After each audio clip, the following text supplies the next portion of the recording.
नमस्कार दर्शकों, आपका हमारे सुनीता भक्ति चैनल में स्वागत है। भगवान भोलेनाथ व माता पार्वती की कृपा आप और आपके समस्त परिवार पर बनी रहे। दोस्तों, आज श्रावण मास महात्म्य में 20वें अध्याय का वर्णन करेंगे, जिसमें श्रावण मास में त्रयोदशी और चतुर्दशी को किए जाने वाले कृत्यों का वर्णन किया गया है। तो आइए चलिए इसका श्रवण करते हैं।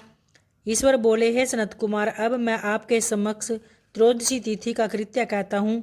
इस दिन 16 उपचारों से कामदेव का पूजन करें।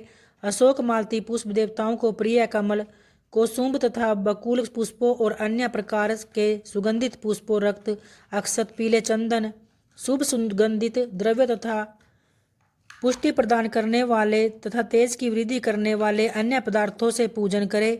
नैवेद्य और मुख के लिए रोचक तांबुल अर्पित करें।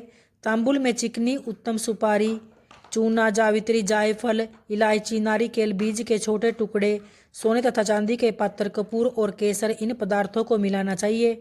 तो आइए अब सुनते हैं श्रावण मास की पुराण कथा और महात्म्य। मगध देश में उत्पन्न होने वाले श्वेत वर्ण पके हुए पुराने दृढ़ तथा रसमय तांबुल संबरासुर के शत्रु कामदेव की प्रसन्नता के लिए अर्पित करने चाहिए। उसके बाद मोम से बनाई गई बत्तियों से कामदेव का निरंजन करें और पुनः पुष्पांजलि प्रदान करें। इसके बाद उनके नामों से प्रार्थना करें, जो इस प्रकार से हैं।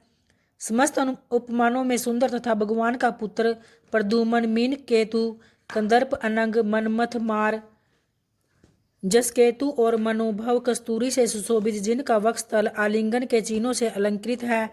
हे पुष्पधनवन, हे संबरासुर के शत्रु, हे कुसुमेश, हे रतिपति, हे मकरध्वज, हे पंचेश, हे मदन, हे समर, हे सुंदर, देवताओं की सिद्धि के लिए आप शिव के द्वारा दग्ध हो गए हैं। उसी कार्य से आप परोपकार की मर्यादा कहे जाते हैं। आपके दिव्य विजय करने में वसंत की सहायता निमित्त मात्र है। इंद्र दिन रात आपका मनोरंजन करने में लगे रहते हैं, क्योंकि अपने पद से च्युत होने की शंका में वे तपस्वियों से भयभीत रहते हैं। आपके अतिरिक्त दृढ़ मन वाला कौन है, जो शिवजी से विरोध कर सकता है?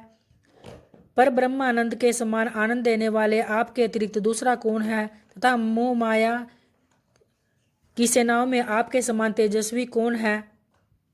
अनिरुद्ध के स्वामी और मल्यगिरी पर उत्पन्न चंदन तथा अगरू से सुवासित विग्रह वाले जो देवेश कृष्ण पुत्र हैं, वह आप ही है। हे शरतकालीन चंद्रमा के उत्तम मित्र, हे जगत की सृष्टि के कारण, जगत पर विजय के समय दक्षिण दिशा तथा पवन देव आपके सहायक थे। हे नाथ, आपका अस्त्र महान निष्फल न होने वाला, अत्यंत दूर तक जाने वाला, मर्म स्थल का छेदन करने वाला तथा प्रतिकार रहित है। सुना गया है कि वह अत्यंत कोमल होते हुए भी महान शोभ करने वाला और अपने तुल्य पदार्थ को भी दर्शन मात्र से ही शोभित करने वाला है। जगत पर विजय करने में सहायक होने से प्रवृत्ति ही आपका मुख्य अलंकार है। हे विभो, आपने सभी श्रेष्ठ देवताओं को उपवास के योग्य बना दिया, क्योंकि ब्रह्मा जी अपनी पुत्री में कामासक्त हो गए, विष्णु जी वृंदा में अनुरक्त कहे गए हैं और शिव जी पर स्त्री के कारण अप्रिय हो गए हैं। हे मानद, यह वर्णन मैंने मुख्य रूप से किया है। अधिक कहने से क्या लाभ? इस लोक में अपने वंश में रहने में ब्राह्मण विरले हैं। अतः हे भगवान, इसकी की गई पूजा से आप प्रसन्न हो। श्रावण मास में शुक्ल पक्ष की त्रयोदशी तिथि के दिन पूजा करके कामदेव प्रवृत्ति मार्ग के विषय शक्त व्यक्ति को अत्यधिक पराक्रम तथा शक्ति करते हैं और निवृत्ति मार्ग में संलग्न व्यक्ति से अपने विकार को हर लेते हैं। श्रावण मास में शुक्ल पक्ष की त्रयोदशी तिथि में अपनी पूजा के द्वारा संतुष्ट होकर ये कामदेव सकाम पुरुष को अनेक प्रकार से अलंकारों से भूषित तथा मनोरम स्त्रियां प्रदान करते हैं और दीर्घजीवी गुणों से संपन्न, सुख देने वाले तथा श्रेष्ठ वंश परंपरा वाले अनेक पुत्र देते हैं। अष्टमी को देवी का पवित्रारोपण करने को मैंने आपसे कहा है।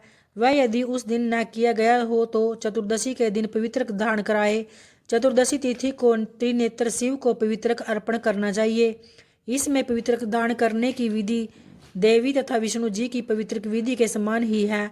केवल प्रार्थना तथा नाम आदि में अंतर कर लेना चाहिए। उसी को मैंने कहा है। विकल्प से इसमें जो कुछ विशेष है उसे मैं आपको बताता हूँ। 11 तथा 48 अथवा 50 तारों का समान ग्रंथि तथा समान अंतराल वाला पवित्रक बनाना चाहिए। पवित्रक 12 अंगुल प्रमाण के, 8 अंगुल प्रमाण के, 4 अंगुल प्रमाण के अथवा पूजित शिवलिंग के विस्तार के प्रभाव वाले बनाकर शिवजी की प्रसन्नता के लिए अर्पण कर देने चाहिए। विधि पहले बताई गई है, फल आदि पहले जो कहे जा चुके हैं। जो इस व्रत को करता है वह कैलाश लोक प्राप्त करता है। हे वत्स, मैंने यह सब आपसे कह दिया है, अब आप और क्या सुनना चाहते हैं? तो इस प्रकार से श्री स्कंद पुराण के अंतर्गत ईश्वर सनत कुमार संवाद में श्रावण मास महात्म्य में त्रयोदशी चतुर्दशी का कर्तव्य कथन नामक 20वां अध्याय पूर्ण हुआ। दोस्तों, अगर वीडियो पसंद आई हो तो मेरे चैनल को सब्सक्राइब, वीडियो को लाइक ज़रूर करें ताकि आपको मेरी वीडियो का महत्वपूर्ण नोटिफिकेशन आगे भी मिलता रहे। तो प्रेम से बोलिए जय भोलेनाथ की, माता पार्वती की जय। धन्यवाद।